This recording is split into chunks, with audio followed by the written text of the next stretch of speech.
जब हमारे घर में कोई मेहमान आए और उन्हें गर्मा गर्म हमें रोटी देना हो, या फिर घर के सारे सदस्य एक बार में बैठ जाएं खाना खाने और उनकी हर एक प्लेट में एक एक रोटी होना ज़रूरी हो, तो एक बार में हम कैसे इतनी सारी रोटी बना सकते हैं सिर्फ एक पॉलीथीन की मदद से, ये आइडिया आज आपके साथ शेयर करूंगी। साथ में कुछ यूज़फुल टिप्स एंड ट्रिक्स हैं जो उम्मीद करती हूँ आपको ज़रूर काम आएंगे। तो चलिए शुरू करते हैं आज का वीडियो। आज की जो सबसे पहली टिप है, जब हमारे बर्तन में जब दूध ख़त्म हो जाता है तो आप देखते होंगे साइड में इस तरीके से मलाई लगी रहती है, तो उसको निकालने के लिए हम क्या करते हैं, एक स्पून का मदद लेते हैं, लेकिन ठीक से निकल नहीं पाता है। तो स्पून की जगह आप इस तरीके से एक नाइफ़ का इस्तेमाल करिए। आप देखिएगा जब चाकू से आप जो साइड में लगी हुई मलाई को निकालिएगा ना, बहुत ही आसानी से एक तो मलाई निकल आएगी और बहुत ही अच्छे से निकल आएगी साफ़ से, जिसके बाद आपका जो इस बर्तन को धोने में लगने वाला जो मेहनत है ना वो भी कम लगेगा। साथ के साथ जो हमारा जितना भी उसमें साइड में मलाई लगी है ना वो सब अच्छे से निकल के आएगी। तो ये बहुत ही छोटी सी टिप है, लेकिन जिसको मैं पर्सनली डेली यूज़ करती हूँ। उम्मीद करती हूँ आपको भी ज़रूर काम आएगी, तो ज़रूर ट्राई करके देखिएगा। चलिए देख लेते हैं हमारी अगली टिप कौन सी है।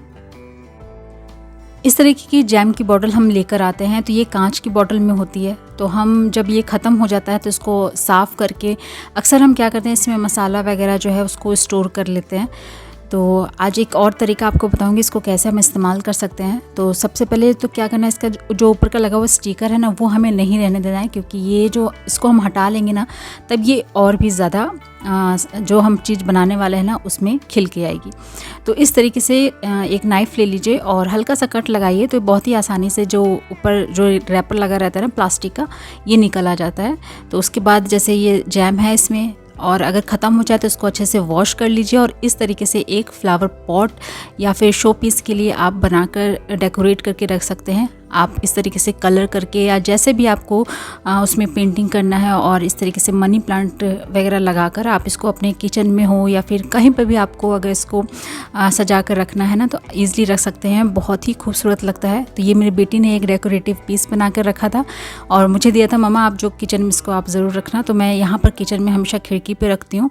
तो अगर आप इस तरीके की जो बॉटल्स होती हैं उसमें मसाले वगैरह स्टोर करते हैं तो एक बार इस तरीके से भी उसको यूज़ करके ज़रूर देखिएगा। उम्मीद करती हूँ आपको ये आइडिया भी ज़रूर पसंद आया होगा। चलिए देखते हैं नेक्स्ट टिप। कई बार ऐसा होता है कि बच्चों के शूज़ हों या फिर सैंडल वगैरह जो होते हैं वो हमें ख़रीदना होता है। उसके लिए हम कई बार बच्चों को मार्केट नहीं ले जा पाते हैं। तो मैं अक्सर ये तरीका इस्तेमाल करती हूँ, जब भी मेरे बेटे के शूज़ हो या फिर सैंडल वगैरह ख़रीदना होता है तो क्या करती हूँ, एक थ्रेड या फिर रस्सी इस तरीके से ले लेती हूँ और उसके जो फिट के जो नाप है ना वो इस तरीके से उसको मेज़र कर लेती हूँ। उसके बाद इसको कट करके जब भी मुझे लेना होता है तो इसको ही लेकर शॉप पे जाती हूँ। तो उसके बाद जो है बहुत ही अच्छे से जो इसका मेज़र करके जो हम शूज़ या सैंडल लेकर आते हैं ना तो एकदम साइज़ फिट बैठता है। तो यहाँ पर जैसे एक शूज़ मैंने लिया था, तो यहाँ पर आपको नाप के दिखा रही हूँ, बहुत ही अच्छे से जो है ये एकदम फिट बैठता है। तो अगर आप कभी जैसे बच्चों के शूज़ या सैंडल वगैरह ख़रीदने के लिए आप बच्चों को नहीं साथ ले जा पा रहे हैं तो ये तरीका आप ज़रूर इस्तेमाल करिएगा। आपको जो काम है वो आसान भी हो जाएगा।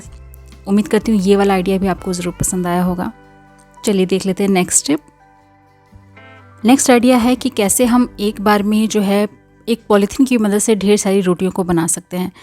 कई बार ऐसा होता है कि हमारे घर के मेंबर्स होते हैं, कई एक साथ बैठ जाते हैं खाने के लिए, तो उनको गरम गरम रोटी देने में थोड़ी सी प्रॉब्लम आती है, क्योंकि अकेले हम एक एक रोटी ही बेल पाएंगे।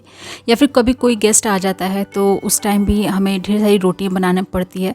तो उस टाइम भी ये प्रॉब्लम आती है कि हम एक बार में एक ही रोटी बना पाते हैं, ढेर सारी नहीं बना पाते हैं। तो उस वक्त की आप ये ट्रिक ज़रूर इस्तेमाल करके देखिएगा।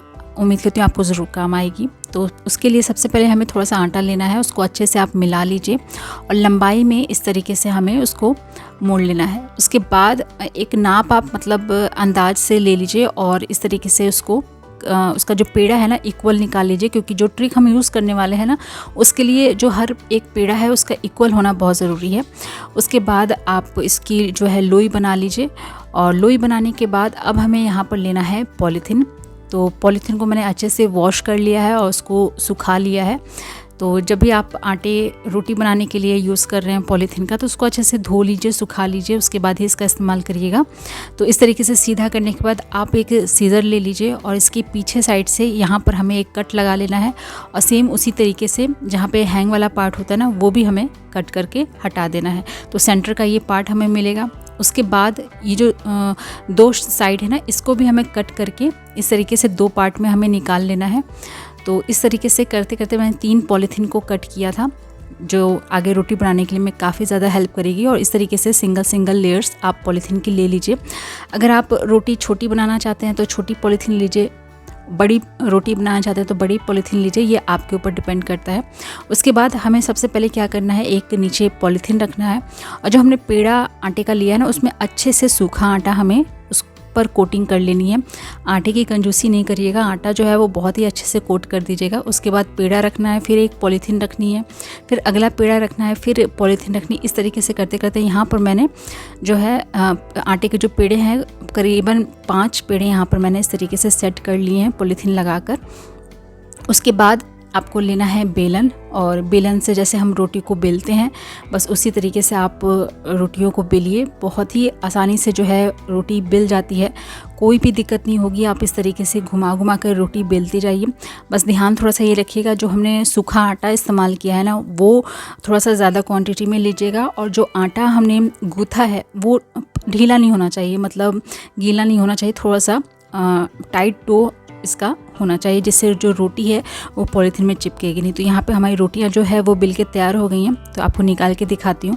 तो यहाँ पे देखिए पॉलीथीन हटाकर एक एक रोटी जो हमारी है बहुत ही अच्छे से बिली है और बिल्कुल भी चिपकी नहीं है, क्योंकि इसमें जो सूखा आटा है वो भरपूर मात्रा में था। तो इस तरीके से आप टेंशन वाली बात नहीं, आप एक बार में 5-6 जितनी आप चाहें पॉलीथीन की लेयर्स लगाकर और उसमें पेड़ा रखकर एक बार में आप ढेर सारी रोटियों को बना सकते हैं। तो यहाँ जो है हमारी सारी रोटियाँ बिल चुकी हैं। तो चलिए अब इसको सेक के दिखाती हूँ। हमारी रोटी जो है वो एकदम फूली भी बनेगी, और ऐसा नहीं है कि पॉलीथीन में हमने इस तरीके से इसको बेला तो ये फूलेगी नहीं, बहुत ही अच्छे से फूलती है। तो यहाँ पर आप देखिए जो हमारी रोटियाँ हैं बहुत ही अच्छे से फूल रही हैं। तो जब भी आपके यहाँ कोई गेस्ट आए या फिर एक बार में आपको ज़्यादा रोटी बनानी है तो ये ट्रिक को ज़रूर इस्तेमाल करके देखिएगा। इस तरीके से आपका काम भी आसान हो जाएगा और जो है टाइम भी कम लगेगा रोटियों को बनाने में।